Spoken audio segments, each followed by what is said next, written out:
can't tell me this doesn't look like an alien weapon. I mean, just look at it. It just... Yeah, right, it's a vacuum.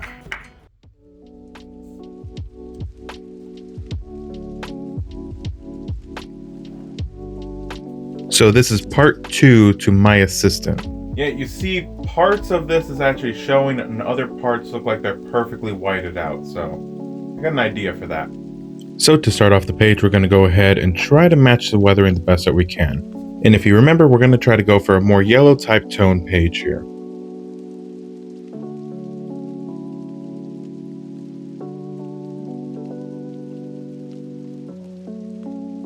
I'm tempted to kind of leave it at 1 layer, but I do think I'm going to have to add at least maybe 2 more just to match the page. The second layer is going to focus mostly on the darker spots of the page. And I like to have some darker areas kind of bleed from one side to the other. And just a little funny side note, you can actually see I'm having a hard time getting that one little spot to darken. And ironically, at the very end, you're going to see that it isn't actually colored in. For some reason, the gouache didn't want to hold on to that little spot. Why?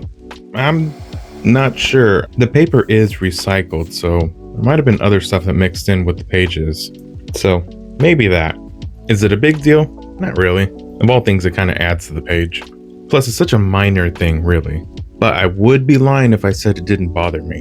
Matter of fact, I'm looking at it right now, and it low-key kind of bothers me. Well, let's keep that between you and me, right? We're saying every page is perfect, quote-unquote perfect. In hindsight, you know, now that I'm looking at it and I'm not actually working on the page, I probably should have just put a little bit of acrylic there. I don't know why I don't think about these things in the moment. And it's not like I just worked on this in one sitting. Like, this was like maybe 3 days. So I had at least 3 days of a blunder saying, it is what it is. But it isn't. It isn't what it is. It could have been fixed. But the page is done. So the real question is, do I go back and fix it? Do I risk messing up the page? Because I've scanned it already to make the thumbnail. I'm recording right now with you. You and me here. We're recording right now.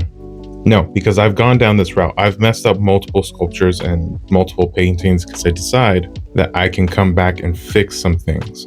And it never works. You can't go back and mess with something that you've already finished. I have this lizard/dolphin type sculpture that I made, and it was perfect. It was beautiful, exactly how I wanted it to look. And then I had watched the channel where they're adding shoe polish to things to kind of deepen the colors. So I tried it on a sculpture that was already done for almost a year. Looked awful, by the way. It did not work out the way I thought it would.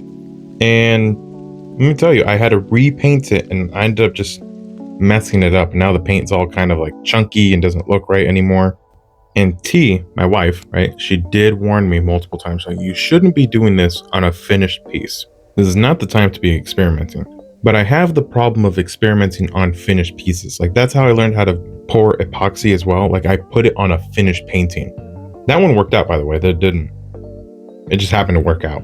But I'm not always that lucky. All right, in the midst of it, I actually found the photo that I took originally. I called it a fizzin'.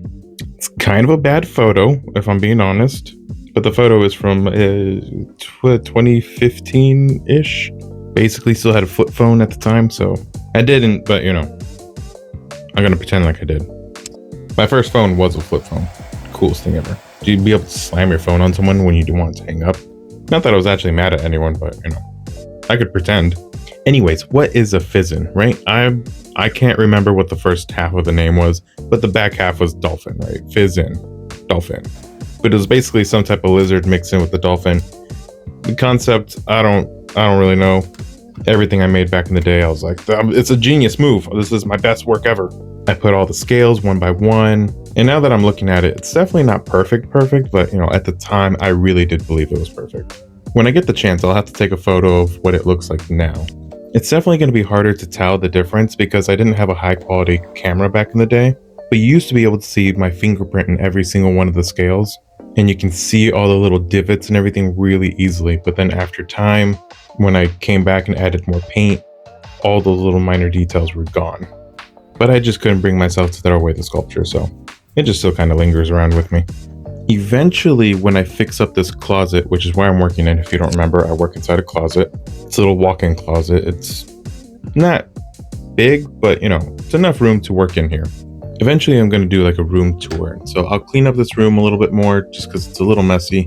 And I still got to move in quite a few of the paintings from my older room into this closet because we're going to be setting something else up in that other room. And it kind of just works out to have a really enclosed area to work in because I can lock it off and then the kids can't really mess with it. So yeah, kind of works out better that way. But let me tell you a quick little story about the fizzin. So I had 3 dowels sticking into the fizzin that would hold it up in place. And I left them unpainted, right? You could see some of the white was still dripping down it. But I had a professor which was not my professor, he happened to just work there too, who took an interest in the sculpture and wanted to have it displayed inside the school. Which I agreed because, that's a super cool thing, right? The school wants to display my stuff. Yeah, I'm going to do it. But he took it upon himself to paint the dowels black, which he was right. First off, it was sticking out like a sore thumb. But I was so upset that he had touched my painting. I have this weird, possessiveness over my stuff where I'm like, no one else can touch it. If I have anyone else touch any of my artwork, as in like trying to put paint down themselves, I almost don't want to sign my work anymore. It doesn't feel like it belongs to me anymore. But I was pretty upset. I still remember him. So, Tom, I remember you. That's his real name, Tom. I don't know his last name, so. Plus, my school doesn't exist anymore, so there's no way to find him or any repercussions. Which is fine, it's such a minor thing, right? It's whatever. No harm, no foul. It's my fault, really, for letting them take my sculpture. And back at that time, I really couldn't take any criticism at all. One of the pieces of criticism that I received, which was super valid too, by the way, which was the fizzin didn't look like it had actual weight to it. It looked like it was floating. And what they meant by that was, since it's kind of leaning to one side, the muscles should be more tense and more bulging out, opposed to the opposite side where they should be a little bit skinnier and lankier. The guy had the right idea, but I didn't want to hear any of it.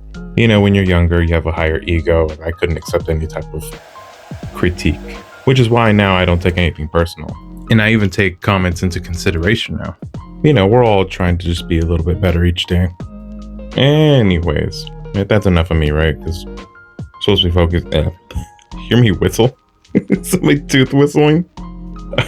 What I was gonna say was so back to the journal, right? For the Rubik's Cube, I was gonna add just a little bit of yellow. It's very subtle, but I was gonna add it just to have a smidget of color. Just the lightest amount. To the point where if you weren't told it, you wouldn't even have noticed there was even a little bit of yellow there. But those colors were starting to blend in with one another, so just a little bit of color just to keep it separated. And then just a little bit of white highlights just to help separate those little cubes. Actually, going back to how I whistled a little bit, I used to mumble really bad when I spoke. And making videos has helped me speak a little bit more clearly in life. I didn't realize how bad it was. So when I originally was making the book 3 series, it's actually when I got into speaking, and I could barely understand any of the words I was saying. I would have to re-record that 3 or 4 times just to get something more audible in there. You never realize how bad you speak until you actually listen to yourself speak. Because I had multiple people tell me that I mumbled in real life. Get a lot of huhs and what'd you say? So I like to think making these videos, and especially these YouTube videos right here, that I'm speaking a little bit more clearly now. I do still need to work on, that projection though still. You gotta speak from the chest still. Because although my words are a little bit more easier to listen to, I still don't really speak all that loud. Oh, and right here I thought I'd try something new. So normally I kind of just use the spy pen as is. But the problem with that is that the brush is really thick compared to, say this paintbrush right here where it's really thin. And the lettering is really small here. So I'm glad that, we broke open the spy pens and took out some ink, because the word Stanford is actually really small on this page. And I don't think I would have been able to get it unless we had cracked open those spy pens. I will say though, I was a little off-centered, as in the word Stanford is kind of off to the bottom right side and not quite as centered as it should be. Oh well, it adds to the realism, right? Makes it less, printed, if you will.